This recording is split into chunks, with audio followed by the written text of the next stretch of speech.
देखिए, फिर एक बार जियो प्लेटफ़ॉर्म से हमने एक ट्रांज़ैक्शन देखा है और 7 हफ्तों में ये 8वां ट्रांज़ैक्शन है और ये 7वां इन्वेस्टर है जो जियो प्लेटफ़ॉर्म्स में निवेश करने जा रहा है।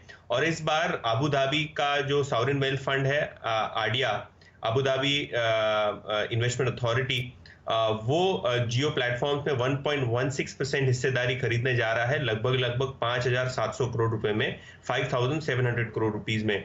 और ये कहीं न कहीं जो इन्वेस्टमेंट आ रहा है आडिया का, ये जियो का जो मिशन है डिजिटल इंडिया बिल्ड करने का, उस मिशन को स्ट्रेंथन करता है। और कुल मिला के ये जो ट्रांजैक्शन है, इसको मिला के जियो प्लेटफॉर्म्स में लगभग लगभग अपनी 20% के ऊपर की हिस्सेदारी काफी सारे इन्वेस्टर्स को बेची है।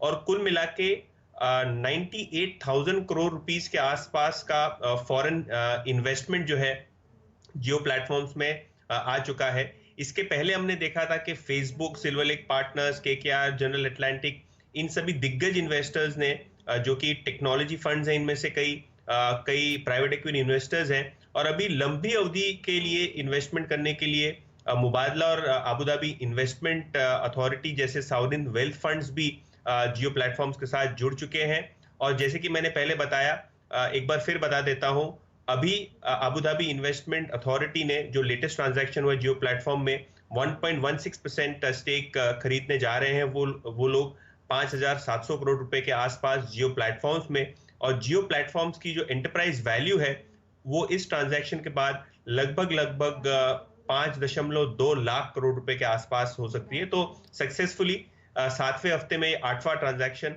हमने आता हुआ देखा है जियो प्लेटफॉर्म्स में। गजब का mobilization, 97-98,000 crore rupees in 6-7 deals के जरिए जियो प्लेटफॉर्म्स ने मोबिलाइज कर लिए हैं।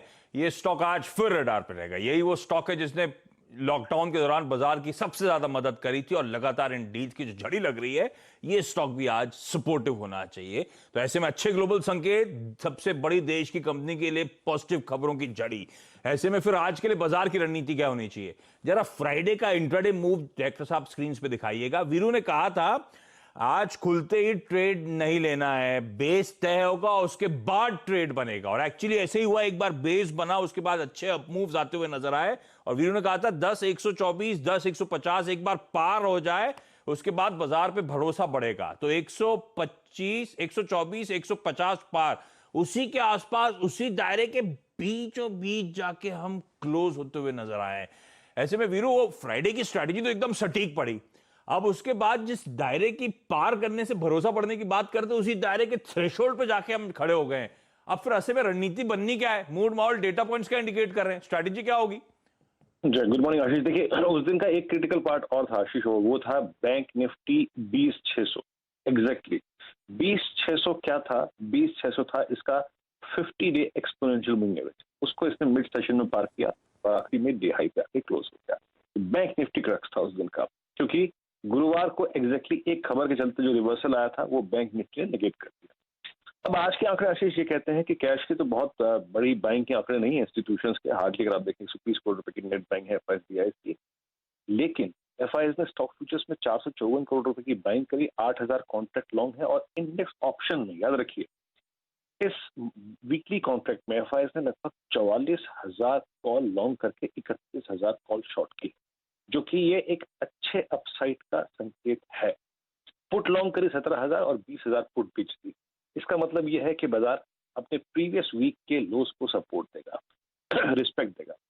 स्ट्रॉन्ग बहुत पुट राइटिंग जिस लेवल पे हुई आशीष, वो है 10,000 और 10,100, और एग्जैक्टली आपका 10,050 के जोन में आता है 100-डे एक्सपोनेंशियल मूविंग एवरेज।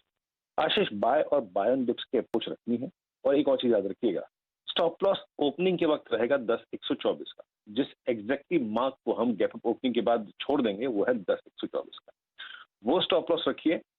इस हफ्ते का एज पर द वीकली ऑप्शन कॉन्ट्रैक्ट जो possible target of the higher side है, पहला टारगेट वो है 10,344 का। तो अ, एक बार उस ट्रेजेक्टरी में जाने के बाद प्रॉफिट बुक करें। आज का ओपनिंग स्टॉप लॉस 10,124 और बहुत स्ट्रॉन्ग बेस 10,050। जहां तक निफ्टी बैंक का सवाल है आशीष, निफ्टी बैंक ने जैसे कि मैंने कहा कि 100 डेमा को रीगेन किया। अब इसमें पॉसिबल क्या है? देखिए, इसमें दो पॉसिबल टारगेट्स हैं हाई साइड। एक है 21,554 जो कि बहुत शॉर्ट टर्म, बहुत नियर टर्म और गैप अप ओपनिंग सब पूरा हो सकता है। और दूसरा टारगेट है जो लॉजिकल एज पर द ऑप्शन सेट एज पर द वीकली सेट्स, वो है 21,960। इस टारगेट के लिए बैंक निफ्टी को लॉन्ग करिएगा। स्टॉप लॉस आएगा आपका करीब 20,900 की रेंज में। बाय ऑन डिप्स, और आई थिंक ओपनिंग को भी आप खरीद सकते हैं, लेकिन स्टॉप लॉस को 50-60 पॉइंट से ट्रेल करते रहिए। ओके, तो खरीदारी करने का मन, बाय या बेहतर है बाय ऑन डिप्स की स्ट्रैटेजी है, उसको अपनाएं। टेक्सचर बाजार का खरीदारी करने का ही मन बनाना है। 10,124 स्टॉप लॉस होगा आपकी तेजी की पोजीशंस पे निफ्टी पर। निफ्टी बैंक के वीरू कह रहे हैं बस 20,900 के जोन, स्क्रीन पे लिखा हुआ आएगा 20,975 के जोन पर निफ्टी बैंक पे आप लोग अपने स्टॉप लॉसेस प्लेस कर सकते हैं। तो ये हो गई निफ्टी की रणनीति। आज के ट्रेडिंग बेट्स क्विकली स्क्रीन पर। आईडीबीआई कैपिटल कह रहा है विप्रो खरीदना चाहिए 234 के टारगेट्स के लिए।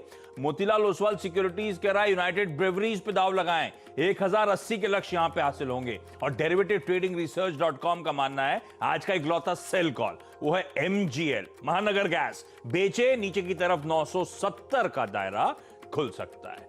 लेकिन अब क्विकली वरुण से समझ लेते हैं आज के ऑल इंपॉर्टेंट सारे स्टॉक्स इन न्यूज, क्योंकि फ्राइडे को सैटरडे को कई सारे नंबर्स भी आए जिस पर आज हम रिएक्ट करने वाले हैं। वरुण गुड मॉर्निंग, बताएं कौन कौन से स्टॉक्स रडार पर।